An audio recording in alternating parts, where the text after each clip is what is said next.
Ne me dites pas que vous y avez cru. Franchement. Salut chers amis et chers camarades, j'espère que vous allez bien et que vous êtes en pleine forme. Bienvenue dans cette nouvelle vidéo, une critique sans spoiler de Loup-Garou, l'adaptation du jeu de société éponyme sur la plateforme Netflix. J'arrive après la bataille, tout le monde a fait sa critique et bien moi aussi j'avais envie de vous en parler et je prends le risque encore une fois de passer pour le méchant. Parce que dans toutes les critiques que j'ai pu lire jusqu'ici, tout le monde était un petit peu en mode « Oh là là, oui, le film est mauvais, oui, c'est une mauvaise adaptation, mais le cinéma français, c'est pas si mal, on continue à produire de bons films. » Eh bien, vous voulez savoir le fond de ma pensée? Ce qui m'angoisse et qui me terrifie, c'est non pas que le cinéma français produise globalement des films qui sont mauvais ou médiocres, c'est que des gens continuent à croire dans le cinéma français. Et oui, je sais ce que vous allez vous dire, Mad, comment t'as pu en arriver à être aussi méchant, être aussi dur envers notre bon cinéma national? Eh bien, je m'appuie tout simplement sur des faits et sur la passion. J'ai la passion pour le cinéma, le vrai cinéma, le bon cinéma. Et globalement, ce qui nous est proposé depuis quelques temps, depuis quelques années, depuis quelques décennies, c'est vraiment pas terrible. Juste avant de faire ma critique, pour l'année 2024, combien de films on va vraiment retenir? Le Comte de Monte Cristo, un film que j'ai trouvé très moyen, j'ai déjà fait ma critique, pour en dire tout le mal que j'en pensais, mais je dois admettre que du point de vue de la photographie et de, et du visuel, c'est un beau film. Oui, il est un peu prétentieux par moments, mais c'est coloré, c'est beau, c'est agréable pour la rétine. Et pour moi, le deuxième, et même le meilleur film français de l'année, c'est L'Amour ouf. Au niveau de la technique, au niveau de la mise en scène, au niveau du jeu d'acteur, au niveau de tout, au niveau des idées, on a affaire à un quasi chef-d'œuvre, je le dis franchement. Le film a ses défauts, mais du point de vue visuel, des idées, tout ça, c'est juste... J'en profite d'ailleurs pour parler brièvement encore une fois de The Substance, dont j'ai fait une critique aussi. Certains m'ont dit attention Mad, parce que là on parle d'une production franco-américaine. C'est moyennement vrai, parce que si le film a été tourné en France, si la réalisatrice est française, si pas mal de membres de l'équipe sont français, on sent bien que sur l'essentiel, c'est les Américains qui ont eu le dernier mot. Et ça se voit bien parce que le film est d'une réussi, et vous verrez qu'il passera très bien l'épreuve du temps. Contrairement à l'adaptation de Loup-Garou sur Netflix, qui est une véritable épreuve. Je sais pas ce qu'ils ont en ce moment avec Loup-Garou, parce qu'ils ont sorti dernièrement, alors je sais pas comment on appelle ça, c'est une émission live action, j'en sais rien.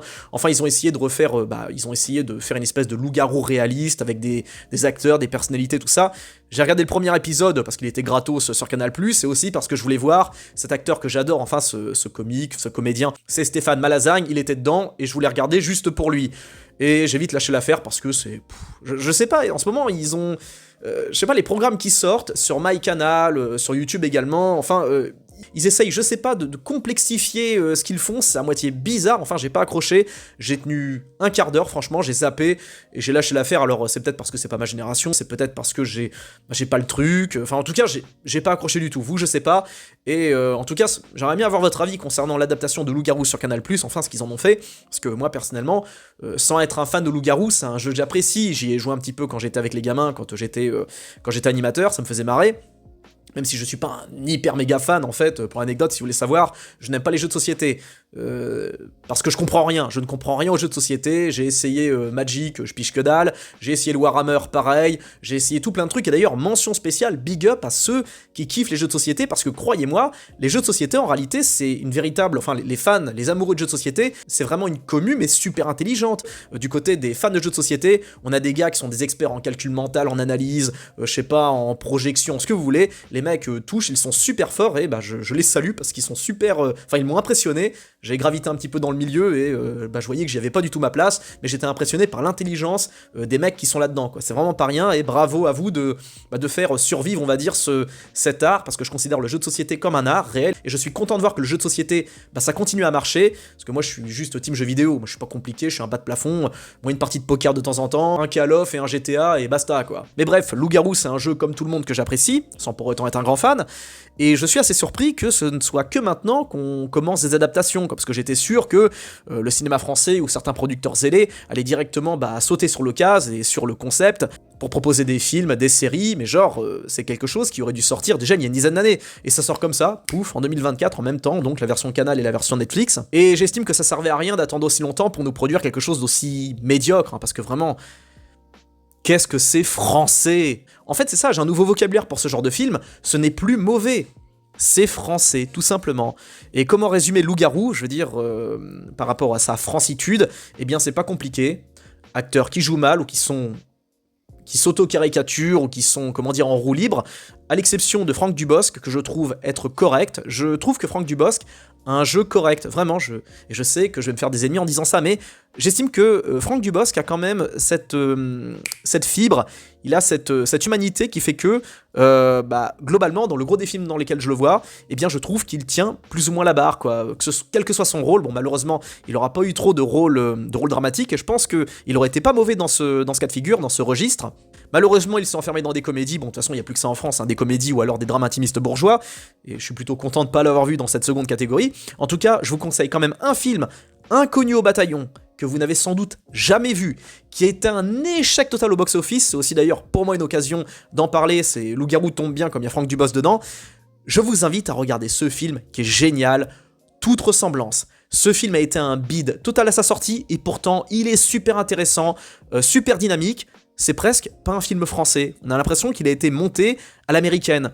Jeu d'acteur très bon, malgré des acteurs qui sont pas spécialement hyper transcendants, histoire passionnante, on suit le parcours d'un journaliste, qui est incarné par Franck Dubosc, journaliste français, tout ça, et j'ai accroché du début à la fin. Et vous savez c'est quoi le plus surprenant avec ce film? Eh bien c'est pas qu'il soit français et réussi, c'est qu'à la réalisation, on est Michel Denisot. Michel Denisot a réalisé ce film, c'est son premier, et j'estime qu'il est très bon, et c'est dommage, c'est même, j'estime dramatique, qu'il n'ait pas eu le succès qu'il méritait. En tout cas, si vous voulez perdre du temps, regardez Loup-garou, et si vous voulez en gagner, regardez Toute ressemblance, car vous passerez un bon moment, film intelligent, intéressant, passionnant, bien cuté, excellent jeu d'acteur, bref, matez-le si vous en avez l'occasion. Donc bref, j'ai parlé brièvement de Franck Dubosc, il faut maintenant que je parle du reste. Alors globalement le gros du casting est fade, sans grand intérêt, et ça fait toujours mal au cœur de voir Jean Reno dépérir à chaque film. Pour moi sa dernière vraie prestation, ça remonte à... je dirais début 2000, quand on l'a vu par exemple dans Wasabi ou dans Tais-toi. Il était pas mauvais dans Les Visiteurs de la Révolution, c'était peut-être même d'ailleurs le seul point intéressant de ce film, d'ailleurs le jeu de Jean Reno dans La Révolution. On notera d'ailleurs que ce film est juste une arnaque totale parce que le casting est beaucoup trop important. C'est quoi ce casting de ouf? C'est quoi ce casting de pistonné? Jacouille et Godefroy étaient complètement en retrait, et puis à la place on a mis en avant toute une batterie de personnages dont on n'a strictement rien à secouer.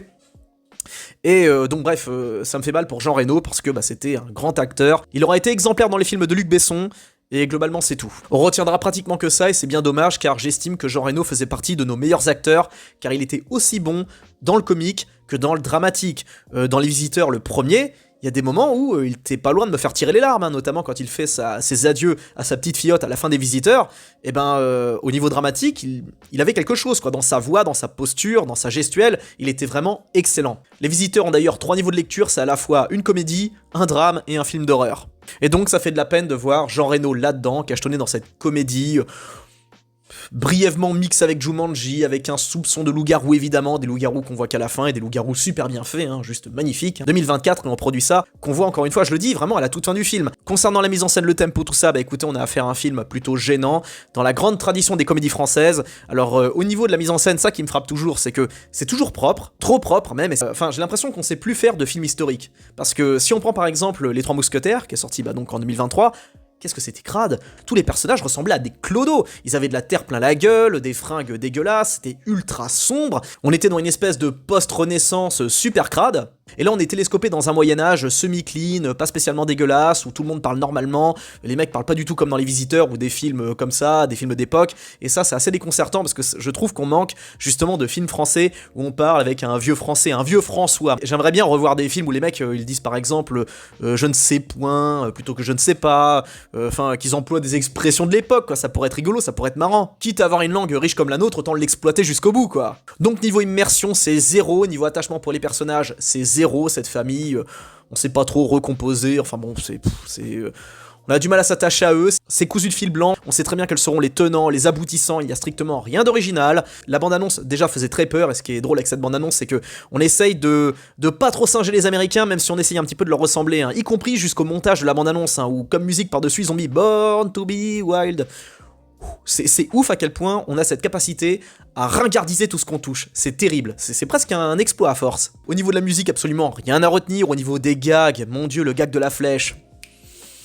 C'est la flèche qui rentre, qui ressort. Alors j'avoue que j'ai esquissé un sourire à la première vanne, à la première fois, et après j'ai vite décroché. Je ne parle pas du reste, un reste plutôt mi-malaisant, mi-cringe, mi... En fait ce film, c'est une espèce de... J'avais un sentiment de déjà-vu pendant tout le visionnage. avec les embrouilles familiales, au début, voilà, il y a des tensions, mais à la fin, finalement, on finit par se rapprocher. Je trouve ça honteux parce que c'est un film familial, c'est un film qui est destiné aux enfants, et je trouve ça scandaleux. J'estime que les enfants méritent mieux. C'est pas parce que des films visent des gosses qu'on doit nécessairement rendre le film, on va dire, infantilisant ou abrutissant. Et c'est malheureux, mais j'estime que le cinéma français devrait être d'urgence privatisé par des Américains. On devrait mandater Hollywood pour, je sais pas, qu'ils renvahissent nos plages. En plus, moi, je suis pas loin de la côte normande, là, je peux y aller pour ouvrir un passage, y a pas de problème, pour que tous les producteurs, les créateurs, les machins, les scénaristes, ils débarquent directement à Paris pour qu'ils fassent le ménage, pour qu'ils reprennent les rênes du cinéma et qu'on puisse enfin avoir un vrai cinéma. Et pour ceux et celles qui vont dire, oui, mais en même temps, c'est normal que le film soit mauvais, c'est une production Netflix. Mais s'il n'y avait que sur Netflix que le cinéma français était médiocre. Or, il n'y a pas que sur Netflix. Il y a aussi sur Amazon Prime où le gros des productions françaises sont foirées. Je ne parle même pas du cinéma. Même sur Disney+. Quand vous pensez à Disney+, naturellement, vous pensez à des trucs genre Star Wars ou Disney. Vous pensez à la très bonne série Ted Lasso. Nous, en France, enfin les Français, qu'est-ce qu'on produit pour Disney+? On aura produit ça et ça. Sans commentaire. En fait, pour moi, les 3 productions vraiment qualitatives qu'on aura eu ces derniers temps, notamment en 2023, une année plutôt chargée en médiocrité, c'était la série Alphonse, la série Tapi, et également cette comédie que j'ai appréciée, donc Tapi sur Netflix, Alphonse sur Prime, et également sur Prime, j'ai trouvé la très bonne comédie Sentinelle. J'ai été agréablement surpris par ce film, et je dois reconnaître que oui, c'était une bonne comédie. Je sais que beaucoup d'entre vous ne l'ont pas apprécié, mais je vous invite à lui redonner une chance, car finalement c'est un film qui est bourré d'inventivité, bourré de créativité. J'ai pas fait la critique à l'époque parce que mon PC venait de lâcher, c'était atroce, j'avais plus d'ordi, j'avais plus rien, mais je rigolais jaune, parce que en même temps je regardais le film, en même temps je comprenais que mon PC était mort, donc ce qui fait que c'était le Joker, quoi, j'étais en mode... Bref, Sentinelle, je vous conseille, il y a de très bonnes idées. Faites bien attention aux plans, aux gags, etc. J'estime que 70 à 80% des gags sont réussis.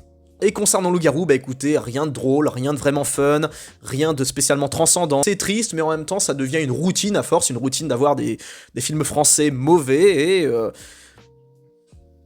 Qu'est-ce que vous voulez que je vous dise? Je sais que je passe encore une fois de plus pour le gars qui râle, pour le gars qui est pas content, mais en fait c'est juste que j'assume le fait que notre cinéma est médiocre et notre cinéma mérite mieux. Enfin, les Français méritent mieux. Ils méritent surtout un autre cinéma. Voilà pour ma critique de Loup-Garou, l'adaptation, encore une fois je le dis, du jeu de société éponyme sur la plateforme de streaming Netflix. Donnez votre avis dans les commentaires, dites si vous avez aimé, si vous n'avez pas aimé. Encore une fois, n'oubliez pas de checker, si vous en avez l'occasion, le film Toute ressemblance avec Franck Dubosc, excellente comédie, c'est une comédie, c'est pas un drame, c'est une comédie, franchement, mais une comédie intelligente. Ça pourrait peut-être même vous réconcilier avec Franck Dubosc, si vous n'appréciez pas le personnage. Je vous dis à très bientôt pour une prochaine vidéo, et surtout écoutez-moi bien. Bon, alors déjà, si vous débarquez sur la chaîne, n'hésitez pas à checker mes autres vidéos, mais surtout, prenez bien soin de vous, s'il vous plaît. Je vous embrasse, à bientôt pour une prochaine vidéo, ciao.